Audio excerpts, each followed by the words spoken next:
Welcome everyone. It's episode 81 of the Matt Ryan Show. Ryan is on vacation this week. He's off in MTV spring break or some crazy stuff that he likes to do. But joining us this week is none other than Jacob Abear from the infamous Golf Blurb with David Poinbuff and Jacob Abear, or is it Jacob Abear and David?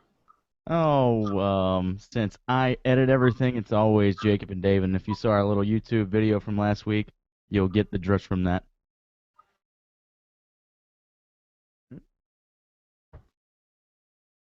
I think I lost Matt. Oh yeah, I definitely enjoy. Oh, you there, Gotcha. Jacob? All right, there we go. I guess we didn't pay our internets enough or something. but yeah, Jacob, you were referring to the driving range video? That's right. We went to a demo day 2 or 3 weeks ago, and we had a whole sketch in mind, but they didn't have any launch monitors, and they didn't let David bring in his driver because we were going to test numbers, and then David was going to see what was empirically better than what he was using. So we ended up doing something completely different, and I was able to cut it up and make a nice little 4-minute video for us, for all of our Golf Blurb listeners, and I thought it came out really, really nice. Yeah, I enjoyed it. I found it very entertaining. And I like how you had the subtitle before each fade in and fade out of the shot. It almost felt like it was a telling a story, especially on David's part when he was, let's say, attempting to hit the golf ball there. Yeah, that was I did him a great big disservice because that was probably about 5 swings in, and he was still a little tight. We went have lunch and had a few cocktails. So, uh, but you know what? It's all in good fun, and that's something that we're going to be looking to be doing quite a bit more. Is do have a YouTube presence, a video aspect to the golf blurb. We got some training aids that we're currently reviewing that we're going to take some video of, posting them for people that we've interviewed already, and we got some other golf blurb shorts, some funny little things that we got in our brain. Hopefully, people will find them entertaining. Awesome, man. What course was that at? I know you guys did a review at Audubon, but Audubon doesn't have a golf driving range, so I know that wasn't Audubon for sure. No, that was actually just a demo day that was set up in Lafayette. I had done a little bit of research after we did our our kind of takedown of the Golf Digest hot clubs issue, hot list. It's something that kind of bothered me for a long time. Is when you go and you look for golf club reviews. If you look at just the major publications, basically every club gets their gold star rating, so you don't know anything good or bad. So two listeners or a couple listeners had said we should find a demo day and do our own review. So that's kind of what we did. We found one here in town, put on by golfballs.com. They were nice enough to let us come and film some stuff. We were hoping to get a few more interviews with some industry people, but it just didn't work out. I hear you, but yeah, it was definitely an enjoyable segment for sure, and I need to check out one of those one day myself. I know TPC usually has a couple of them per year, and I'm sure they're not the only course around the New Orleans area. As I'm sure in Baton Rouge, Lafayette, I'm sure they're year round. Like that, I Well, guess you just with love. with what week it is, Matt, I'm sure it being Masters Week, and that's why I thank you for having me on. But if you look at it for the non-hardcore golf fans, this is kind of when people start paying attention to golf. The cold weather's finally gone away, so all the people are done hunting. This will be the time that you start seeing it, so start looking for it. I'm sure before TPC aerates their greens, I'm sure they'll have one here shortly.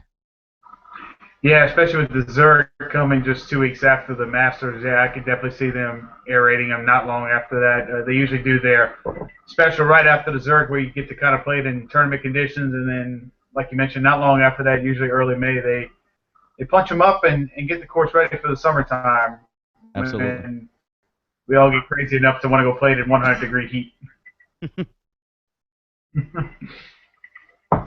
But as you mentioned, Jacob, it is Masters Week, and it is the first major of the year, and arguably the most popular golf tournament in the world. But I guess it depends who you ask on that. You always got the Open Championship, or as the British Open, as other people like to call it, and then of course the U.S. Open. I think is also very popular here in the States because it makes us all feel better to see the PGA Tour players and European Tour players look human for one weekend out of the golf season. Well, Matt, I think if you look at the way the golf season now it is run, that immediately after the FedEx Cup playoffs, they start the season again. They have about a 4 week break, and they got the wraparound season. So, like I said, for the hardcore golf viewing fan, which is a very small population of golf viewers in general, the Masters is like the first big tournament of the year that people are going to tune in and watch. So it's like that if you're an NFL fan. It's like when the Super Bowl ends and that first regular season game. That's what golf fans, and really just like not casual golf fans. That's what they have to deal with from the PGA Championship until now. Right. Because basically now we got the Masters, the Players, all those other great events that lead into the PGA Championship, and we'll still capture a good bit of viewers for the FedEx Cup playoffs because they're pretty compelling. But yeah, from the PGA Championship to now, there's just this big uh, void for golf fans, and I think this year that's even more escalated because Tiger Woods hasn't played very much leading into this tournament, and he's gonna play. Yeah, I was gonna ask you. I guess before we get into who we think may be so-called favorites or have legitimate shots here, Tiger returning to the golf world this week. I got to think his expectations aren't. Well, his expectations will always be high because he's going to play to win. I guess the public isn't really expecting much from him. But, there's a rumor that he shot a 74 in a practice round last week, played again today, and I'm sure he'll play again tomorrow. But not necessarily if Tiger can win. Do you think Tiger can at least make a respectable showing this week, make the cut, Jacob? What are your thoughts on that? Well, Vegas has him as a 50-50 chance to make the cut and then a 20-1 chance to win. I don't know how they came up with that, but um, he was out there on the golf course today, played the back nine. He showed up relatively late in the day, played a practice round with Marco Mira, and if you followed it on Twitter, it was pretty exciting. He played really, really well. He showed up this afternoon, and went straight to the short game area, which is right next to the Golf Central set, and hit Yes. 70 chip shots, and there was no sign of the short game woes that he's had leading up to it. And really, if you look at Tiger's career since 2009, so post scandal, he came back in 2010 after that 45-day layoff when he was in rehab, playing zero competitive golf, and tied for fourth that year. So to say that he is anything less than uh, he's got a chance of playing well and contending in the Sunday just because of how well he knows this golf course. Now, if he doesn't putt very well, that's kind of been what's let him down over the last few years. But the way he knows this golf course, he's won it 4 times. You can never really bet against him, especially if he's been working as hard as all the people close to him say he's been working leading into this. Yeah, and I believe even when it was it 2 years ago that he played? Because I think he was hurt for it last year. I think from what I remember, he finished with a respectable top 10 finish. And course experience on that course, I think, plays a valuable role. And even if you have been out of the game for a little while, if you know the course, it can definitely give you some kind of advantage. Especially in Tiger Woods' case, I would think. Yeah, so Dave and I argue about that tournament 2 years ago. That's the infamous drop gate, as they called it. Oh yes, yes, that's right. So he was, I mean, many argue he was a hit flagstick on I think it's 15 from winning that golf tournament. Yeah, I mean that was a huge momentum swing. It only wasn't was a 2-stroke penalty, I believe, that he took from it, but and then Well, it was a 1 stroke penalty, and then he was later assessed an extra 2 strokes for not playing in the correct spot. Controversially, they allowed that rule 37B, something like that that allowed him to stay in the golf tournament. But okay. so that was that season 2013. He won 5 times. He was #1 player in the world, PGA Tour Player of the Year. Then he had the back issues in the FedEx Cup of that season, and that rolled over into the next season, requiring the microdiscectomy and all that fun stuff that led to him attempting to come back early for the British Open and then changing his swing for the 4th time. Yeah, it makes you wonder if he's maybe finally found his swing at that because he seemed to have been tweaking that a lot over the last few years. And And definitely, it's not just the penalty strokes that he was assessed. You got to think any kind of momentum he had going was just absolutely killed in that tournament as well. Because you and I know for sure, and anybody else that plays a game of golf, it's definitely more mental than it is physical. As much as physical does play into it for sure. Yeah, I just think after that point, he was a little too far back to make a charge on the weekend, and as a lot of people have alluded to, he is not the Tiger Woods of old. His putting and his mental game up until this point in his career, from like I said, 2009, hasn't been the same. So anytime you get a run that's broken up, um, he's shown he hasn't been able to really come from behind. So uh, for his chances this week, he's going to have to get off to a really good start on Thursday. Look at that first tee ball he hits on Thursday.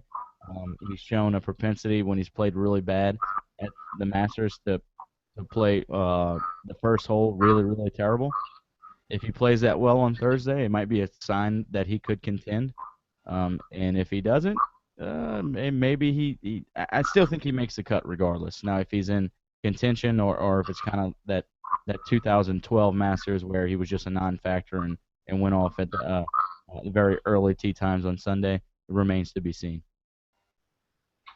Yeah, I tend to agree, Jake. I think he will at least make the cut this weekend. I don't know if he'll be a serious player, but when it's come to Tiger Woods, I've always thought, if he's contending in any tournament, regardless if he's been away for a while or if he's on the top of his game, it's never really surprised me.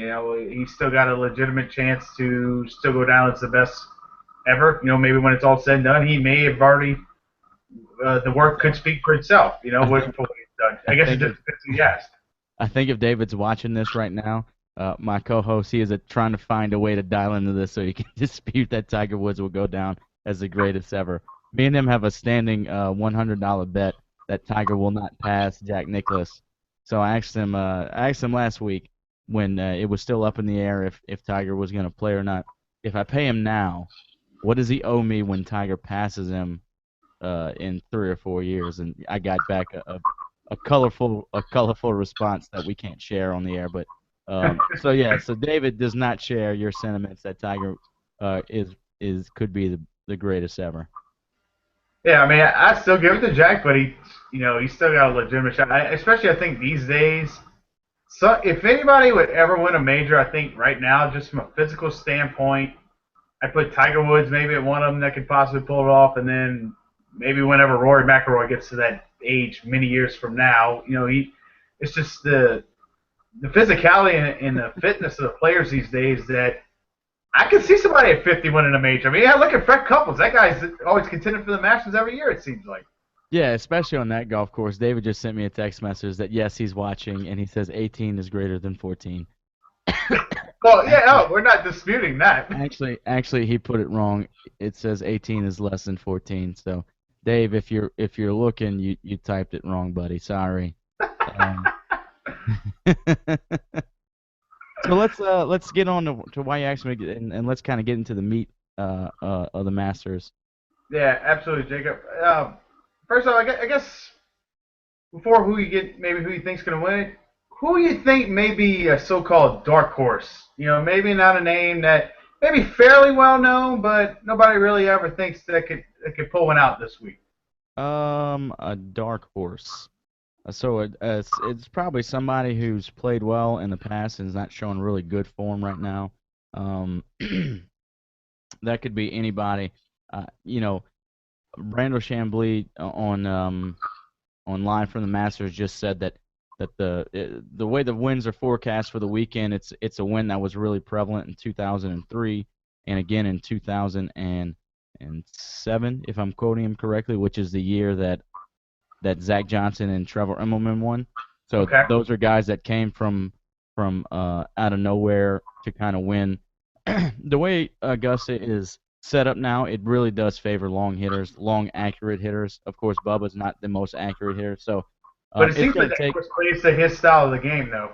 right. But so if you're looking for a dark horse and the weather is on the weekend like they say it's supposed to, look for somebody who hits very, very accurate iron shots. Somebody like a Zach Johnson or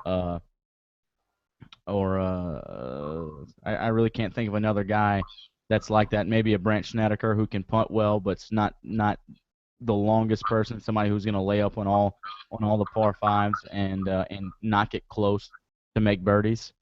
Um, Something like that. So like a Brant or a Zach Johnson, guys like that who don't hit it very far, would be a dark horse on this golf course. A guy I've been thinking of lately, and I'm curious to see how he'll play. He started off to the similar start that he was last year, where he was really hot early in the season. Do you see a guy like Jimmy Walker maybe possibly being a contender this year, or is the Masters maybe not his style of course? Oh no, if you listen to the blurb, I'm a big fan of Jimmy Walker's game since last season, the beginning of last season when he kind of went on this run where he's been a top flight player. He is the most under par of any professional in that time frame, including Rory McIlroy. So somebody with game like that who has, I think he's won now 5 times since the beginning of the 2014 season. So I somebody, believe I you know, think he's guy. already got 2 wins this year, right? Correct. He won 3 times last year, 2 times this season, and a pretty good field there in San Antonio in really, really terrible conditions. Although he did get the favorable side of the draw, but that I wouldn't look at Jimmy Walker as somebody who's really a long shot to win the golf tournament.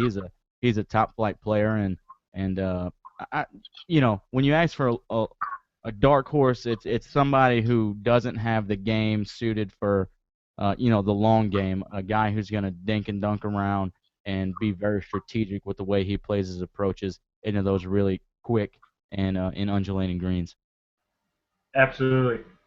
And I guess moving on, who would you say is maybe your favorites, and who's your pick? Well, Matt, I'm gonna save my pick for my show, but Okay. Okay. a couple of guys uh, that I think can win. Um, Bubba Watson, of course, because of the way that he's shown he can dismantle that golf course and play the par fives, and he's shown just a great amount of imagination or creativity around that golf course. You look last year on 13, he took a line that it was just unheard of through the trees on 13 to get a short iron into a par five. Um, 2 holes later, another awkward angle with his approach that no one saw coming that he did, and just left-handers. I don't know, left-handers who hit big cuts like him and Phil Mickelson. They land softer. I think Aaron Overholzer of the Golf Channel said this last week. They just land softer, and so they don't run out as much because they say this is a right to left golf course. Um, so Bubba, for whatever reason, I don't like Rory's chances this week. He's never shot less than he's gotten 1 round at 77 or higher in all of his Masters appearances, even though he had a top 10 last year. Um, I do like Ricky Fowler this week, although Dave's going to kill me with that pick as well. Um, and I had to pick one. But Dustin Johnson's playing unbelievable golf, and for whatever reason, I think his mental game has reached a point where it matches his physical gifts. So I can I can see him winning a major here probably this season. And this one, he's got every shot shape you could want, and I think that's a good recipe for success for him. Yeah, it's. I was curious to see how Dustin Johnson would come back from his, let's call it his hiatus from golf for a little while. But you're right, he's probably one of the best physical specimens on the tour to go with McIlroy. And I'm glad you brought up that 77 point with McIlroy. He's a great player, but just I almost see him being maybe more ready for like the U.S. Open, where he starts to make his run this year. I just don't think I think he'll be up there at Augusta, but I don't think he'll win it this year. And then you mentioned the left-handed golfers. You can never cut out Bubba and Mickelson as well. I think they also have a legitimate shot. But I'll tell you, I'll go ahead and give my pick. And I do like what you said about Ricky Fowler. I am a big Ricky Fowler fan as well, who I read the other day he will be playing in the Zurich again this year, so it'd be nice to see him out there, along with, I believe, Justin Rose. So, got two pretty big names so far going out there. But to get back to the Masters, I'm going to go with the youngster who I think finally gets a major. I'm going to go with Jordan Spieth. I'm a big Jordan Spieth fan, Jacob. I like how you said finally, considering he's only 21. Well, and I'm in the I guess it's more maybe him being hyped up so bad. But like you mentioned, he is only 21 years old. I meant it more, and he gets that really breakout victory that can really skyrocket him, kind of like McIlroy did, the last couple of years. But Man, I yeah, don't I don't know how you can't unhype that kid. He's got a ton of game. He's probably got some of the best nerves when it comes to short game shots. And although if you watch the show Houston, you might disagree with me because of the way he performed in the playoff, but there was a little controversy there. But I mean, you if you look back when he won the John Deere for his first professional victory, he holed out to get into the playoff from the yes, ball. He's made long putts. He performs so well in the Ryder Cup alongside Patrick Reed. I, that's a fantastic pick. I wonder about his some of his iron play. He's not quite as long, so I wonder about his some of his accuracy with his irons. But for a guy at Augusta, where you've got to be able to get up and down and make pars, that's a fantastic pick. yeah, and that's I like the short game, and then especially being up there, not just necessarily just winning tournaments, but always being constantly in that top five, top 10, pretty consistent type of golfer. I think he's got enough, especially only 21 years old. He's got a lot of that experience being in the so-called final pairing or right in the running, in the final nine of any tournament. And I think that kind of experience can really pay off for a guy in a major, I think. And then you also mentioned the Ryder Cup as well. I mean, so He's got so much confidence when he gets into an 18 of golf. When he approaches the final round, he's got confidence. Says, "I can compete with these guys. I might not be able to hit as far as them, but when it comes down, if you need somebody to make a putt right now, you need of any kind of length to win a golf tournament. I don't know of any other person on tour that you pick besides Jordan Spieth. yeah, and I'm glad you gave Patrick Reed a little love there. I was reading the other day. I think he actually grew up in the I think he was born in Texas, but grew up in the Baton Rouge area. Played some high school golf there at U High. But nice to see some local, so-called local talent getting some success there on the PGA Tour for sure. You talking about Patrick Reed? Yes, You mean the new villain of the PGA Tour? yes, maybe so. The, um, the best thing that can happen. I guess before we wrap up Masters, what's your take on Duff, man? He's gonna be a new guy on the market. Oh, the Duff Daddy. Well, at least he got in shape before he got divorced. Yes, he did. Yes, he did. But that's another guy I enjoy watching. He's just He he's he just hasn't shown any form yet this year. But for you talk about ball strikers who can hit it close. His last really big run was last season, and I want to say it was in Dallas at the Colonial. Him and Adam Scott put on a ball striking display on the back nine of a tournament. Final round pressure that was second to none. These both guys and Adam Scott. I don't know how he's gonna putt, but Jason Duffin is a guy who can get hot. He showed it at the PGA Championship 2 years ago before he got hurt. Last yeah. season, he finished out the better part of last season on the injured list with that bulging disc. But I mean, that's a guy. He's won a major. He's he hits he such pure ball striking. Um, yeah, that's it. Depending on where his game's at, you know, it wouldn't surprise me to see him come out of nowhere. But the Duff Daddy, yeah, he's on the market, but he got in shape. He won't quit dipping. But at least he doesn't have that big old beer belly.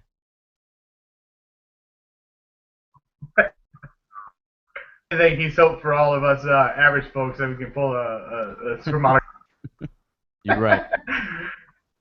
Absolutely. But Well, before you move Jacob, on from before you move yeah, on go from ahead. golf, Matt, I gotta tell you, this is I'll do a little plug for the show. This is Dave and I's first Masters, so we're really excited. We got a lot of fun stuff that we're gonna be doing this week. We're gonna try and do as much content as possible. We're gonna be doing a little fantasy pick'em where we got some stuff that you can win. And you mentioned the Zurich a little later in April, and as this is our first Masters, that'll be our first Zurich, first one in our home state that we get to cover, and we're pretty excited about it. And thanks for giving us some love on your Facebook feeds and the Matt and Ryan Facebook feed. We sure do appreciate it, and we'll look for any opportunity we can to kind of cross promote and help you out as much as we can. Absolutely, man. I enjoy listening to it every week, and also getting to that. When can we expect the podcast to be up this week? Are we thinking like midweek that you guys will have your master show ready to go? We're gonna record the master show tomorrow night. We got a couple of great guests lined up. We reached out on Twitter. I believe she hasn't quite confirmed. We've talked a little bit. We should have a on-course correspondent who went to a practice round tomorrow, as long as she reaches back out to me tonight. And we just got a lot of fun stuff. We're throwing around a couple of ideas later in the week. I don't know if we'll get to do them just for time reasons, but we're definitely recording the full show tomorrow night. It'll be chock a block full of information, talking, just kind of expounding on what me and you have talked about so far. Um, and uh, and like I said, we'll be doing the fantasy pick'em, which we'll have up on the Facebook page here soon. You'll have a chance to win a golf blurb polo, a visor, or a sleeve of balls if you want to participate. And it's just like the regular fantasy golf that you play at any week on the golfchannel.com. We'll post that on the Facebook page though. I'm looking forward to seeing that for sure. In fact, I got to call our buddy Keith Fernandez up. We played fantasy golf last year with some of his law firm buddies, and I believe they're starting their season this week for the Masters. At least that's what I remember his boss saying last year. So I need to email him kind of ASAP because you kind of have to have those picks in by the end of Wednesday, which would be, I don't know, 48 Right. hours from now. Right. And before you have them in, you be sure to include the stuff so they can maybe listen to the podcast and win some. I don't know if any of them play golf. If they're lawyers, they might play golf. They might need a sleeve of balls, as you do, sir. Your sleeve of balls is on its way, by the way.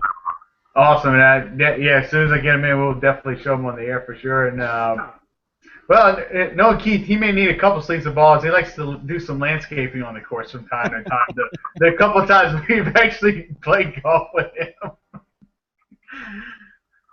Oh. Well, I Lord. don't want to hog up all your time, Matt. I know you want to get into some other stuff, so let's move on into stuff that maybe I can talk about, maybe I can't. I know the next thing you told me about, I definitely can talk about a little bit.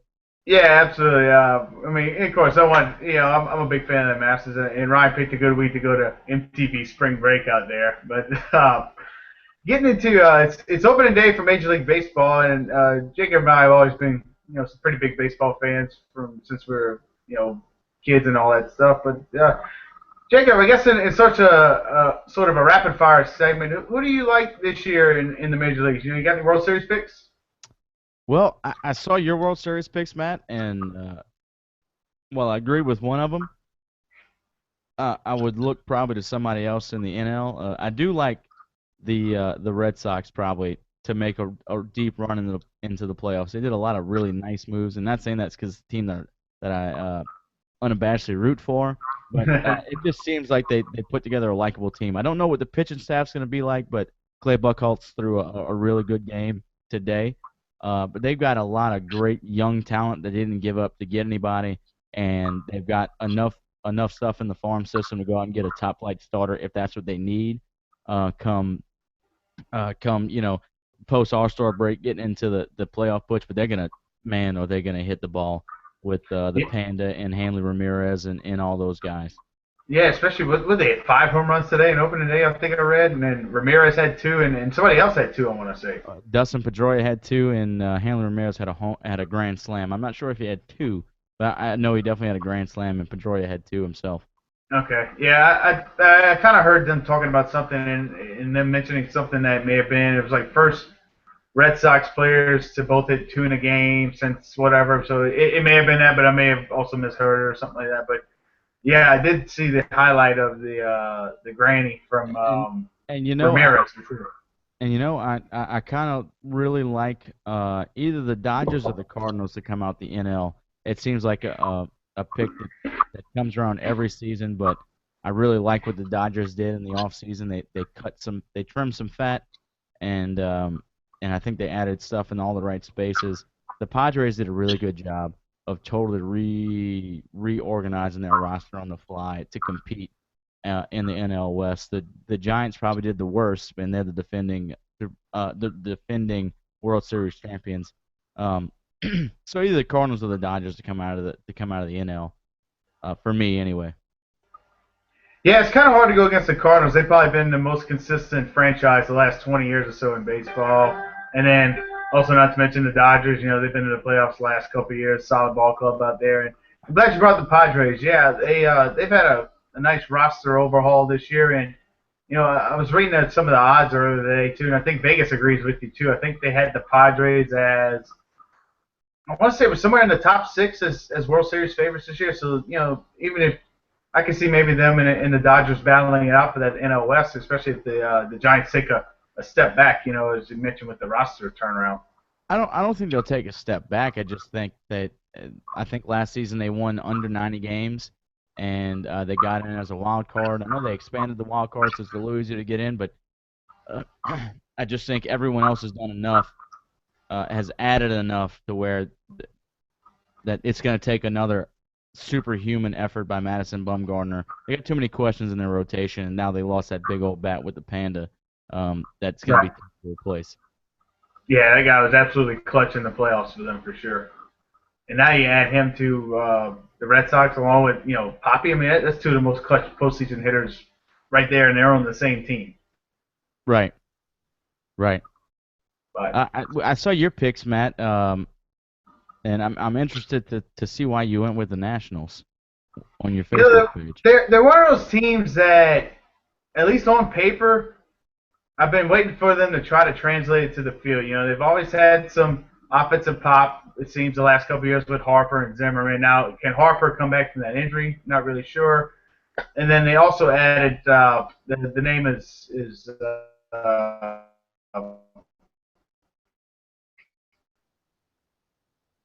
going by me right now. The starting pitchers they added this year, and so not only to win a division or anything like that, but get out of the first round, which they haven't been able to do. Jacob, it seems like. Right. Well, I mean, now they added Max Scherzer, that's Yes. the Yes. starter from the Tigers. They got Strasburg, they got Zimmerman.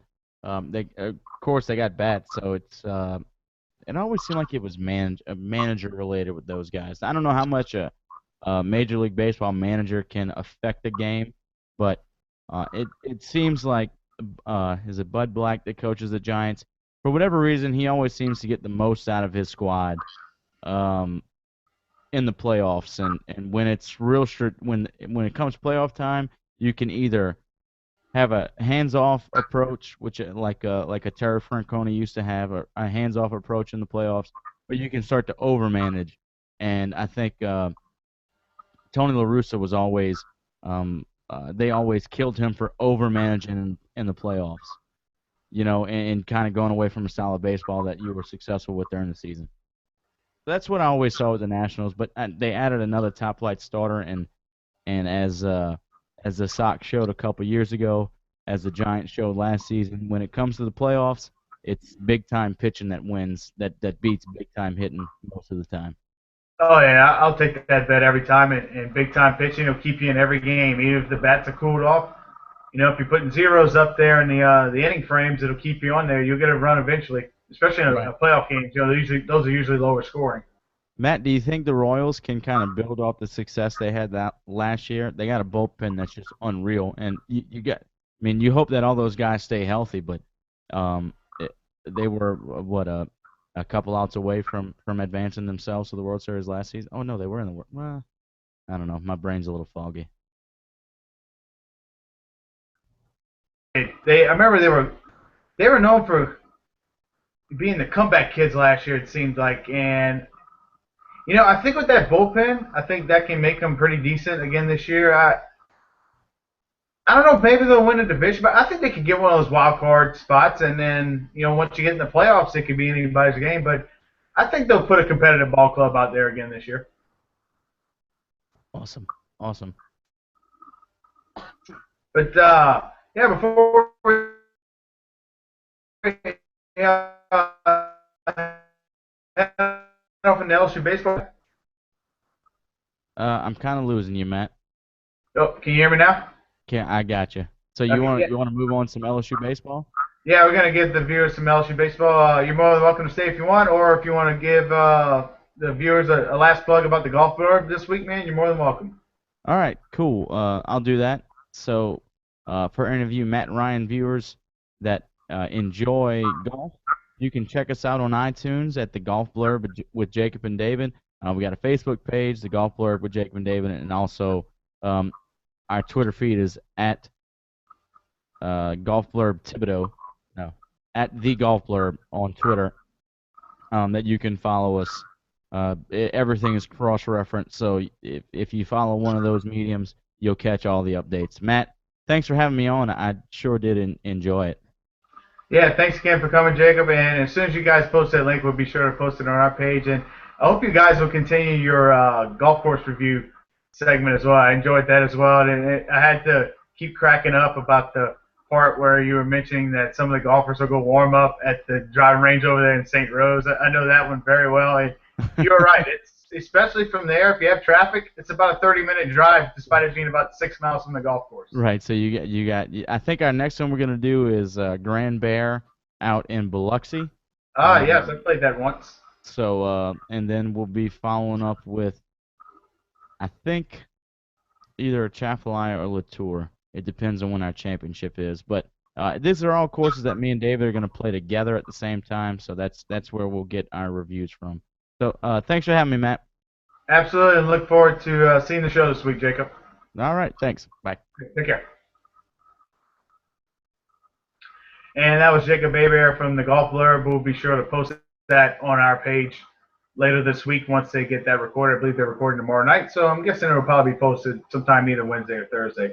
But finishing up tonight with LSU Baseball. The Tigers did a nice job rebounding this week from losing 2 out of 3 at home to the Kentucky Wildcats.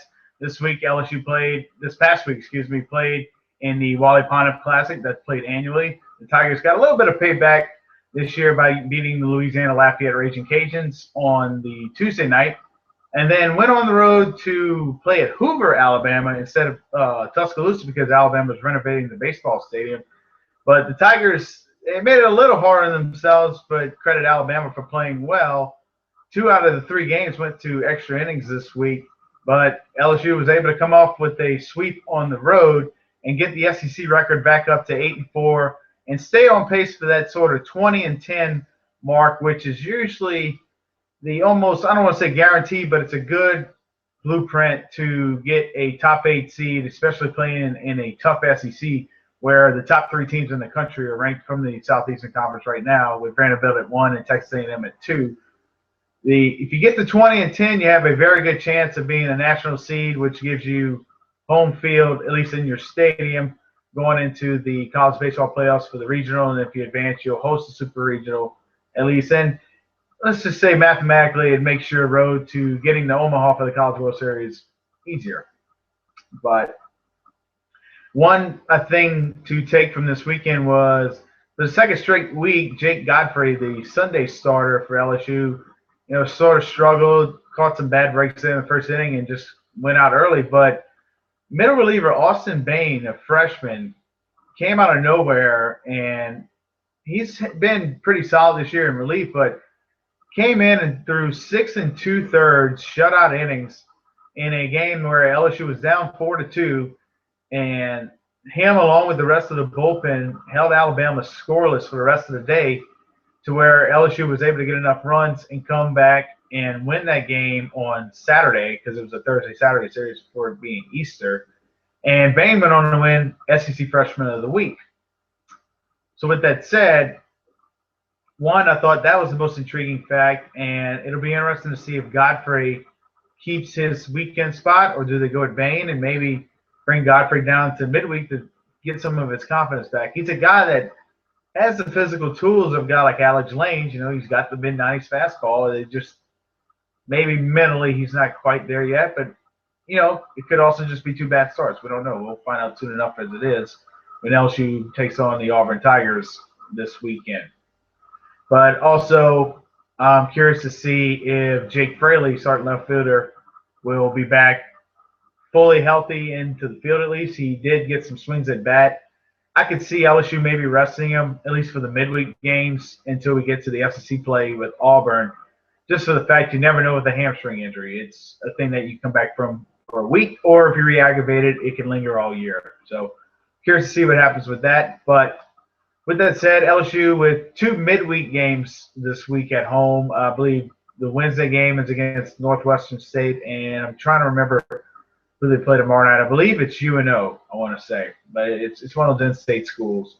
And then, of course, LSU will go into the weekend playing Auburn, a team that 19 and 15, one of the I guess lower tier teams in the SEC, and where LSU, especially at home, if they can rebound, it's a pretty good chance for the Tigers to get a sweep again this weekend. Which, if that's the case, that'd get them up to 11 and 4 at the halfway mark in SEC play, and would put them right in contention with the not only the SEC West, but with the overall SEC title, which right now is shared between Texas A&M and Vanderbilt, who both only have 2 losses. LSU's right there in third with only 4 losses, and then you got the Florida Gators not far behind as well. But still 6 weekends of LSU baseball to go before we start getting into the SEC tournament. A lot of baseball left to play.